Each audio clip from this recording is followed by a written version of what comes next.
Hi friends, welcome to my channel. Siri పెళ్ళిని జగదాత్రి, కేదార్, కౌశికి కలిసి ఇంట్లోనే ఘనంగా ఏర్పాట్లు చేస్తారు. ఇక బూచి పని చేస్తున్నట్టు యాక్టింగ్ చేస్తుండగా కౌశికి కాస్త పని చేయబూచి అని మందలించగానే చేస్తాను వదినా అని తలుపుతాడు బూచి. నువ్వు చేసిన యాక్టింగ్ అంతా అక్క చూసేసింది అని కాచి నవ్వుతూ అంటూ ఉండగా కౌశికి వెళ్ళిపోయాక అమ్మో ఇంకా పని చేయాలంట, నా వల్ల కాదు అని అనుకుంటూ ఉంటాడు బూచి. ఇక జగదాత్రి సిరిని చక్కగా పెళ్లి కూతురిలా రెడీ చేస్తూ ఉండగా కేదార్ బయట నుంచి వచ్చి డోర్ కొడతాడు. ఇక కేదార్ రాకతో జగదాత్రి బయటికి వెళ్తుంది. పట్టు శారీలో అందంగా ఉన్న జగదాత్రిని చూస్తూ కేదార్ డ్యూయట్ పాడుతూ ఉంటాడు.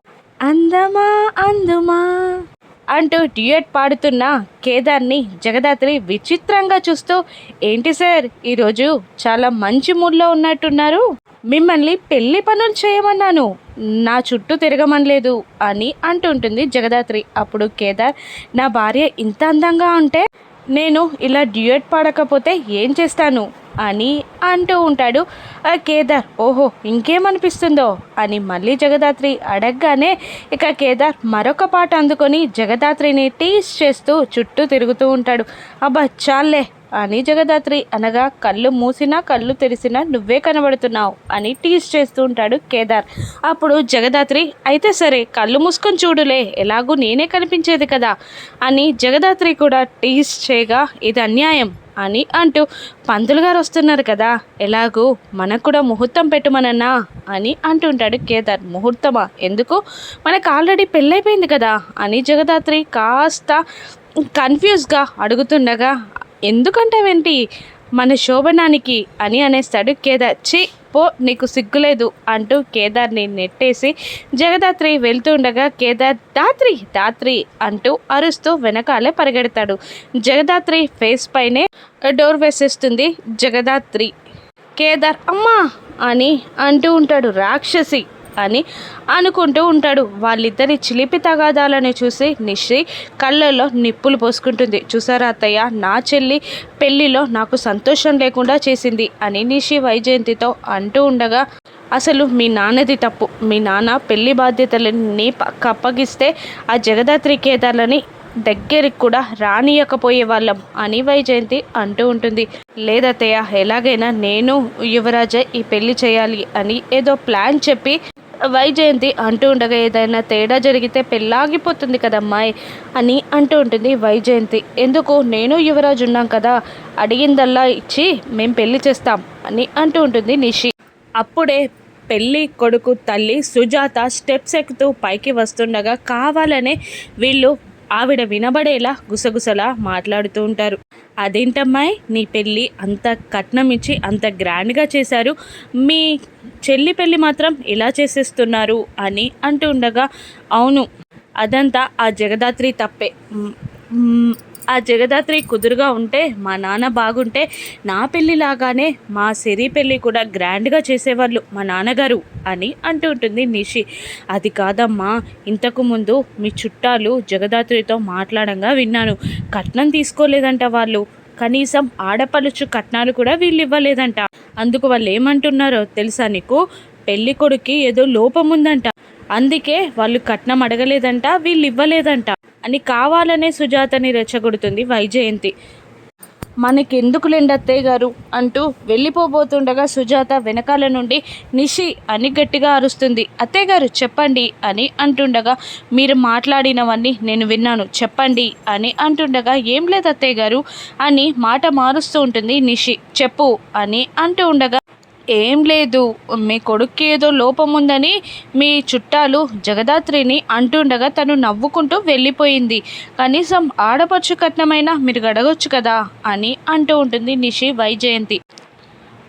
పాపం పోనీ అని సర్దుకుపోతూ ఉంటే ఇంత మాటలంటారా, మీ అమ్మని ఇప్పుడే అడుగుతాను అని సుజాత వెళ్ళబోతుండగా, మళ్ళీ మీరు తప్పు చేస్తున్నారు, పెళ్లి చేస్తున్నది జగదాత్రి కేదార్ కాబట్టి వాళ్ళనే అడగండి అని జగదాత్రి కేదార్లపైకి రెచ్చగొడుతుంది నిషి. ఇక కిందికి వెళ్ళి జగదాత్రి అని హాల్లో నుండి గట్టిగా అరుస్తూ ఉంటుంది సుజాత. అత్తయ్య గారు చెప్పండి అని అంటుండగా కిందికి రామ్మా చెప్తాను అని అంటుంటుంది సుజాత. అలాగే అంటూ కిందికి దిగిరాగా మాకు బాగా మర్యాదలు చేస్తున్నారమ్మా అని సుజాత అంటుండగా అయ్యో మర్యాదల్లో లోపముందా, ఏం కావాలో చెప్పండి అని కేదార్ అంటుండగా అసలు మర్యాద ఇస్తే కదా లోపం ఉండడానికి అని సుజాత వెటకారంగా అంటూ ఉంటుంది.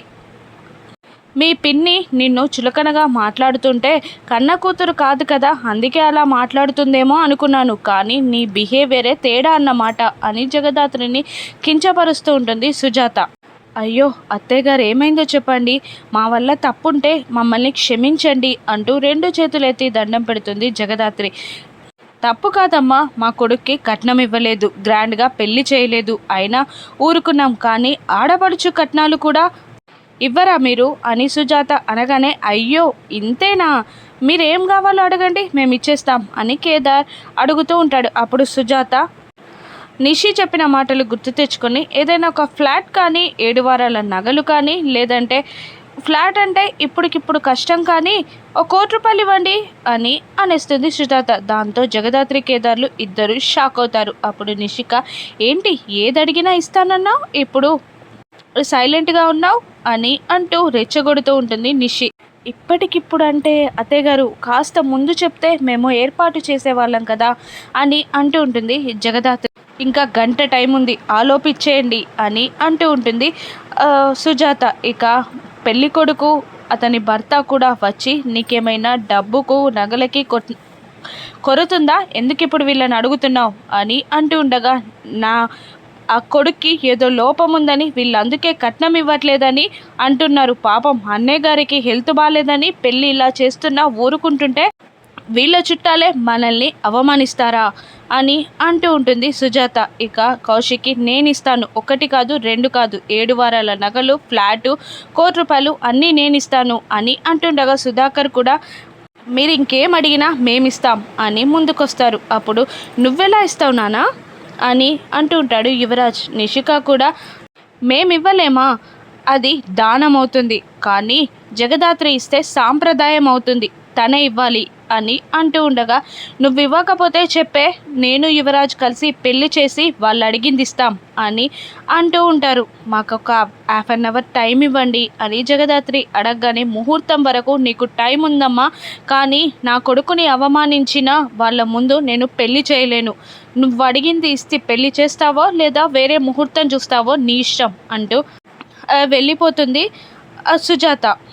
ఎవరికి తెలియకుండా నీకు ఆ డబ్బిస్తాను అని కౌశికి అంటుండగా వద్దు వదిన, అబద్ధాలతో నా చెల్లి పెళ్లి చేయలేను అంటూ జగదాత్రి కేదార్లు అక్కడి నుండి వెళ్ళిపోతారు. ఇక నిషిక, వైజయంతి, రాగిని, రేఖ సంబరపడిపోతూ ఉంటారు. సాధు సార్కి కాల్ చేయడానికి చాలా ట్రై చేస్తుంటాడు కేదార్, కానీ కాల్ కలవదు.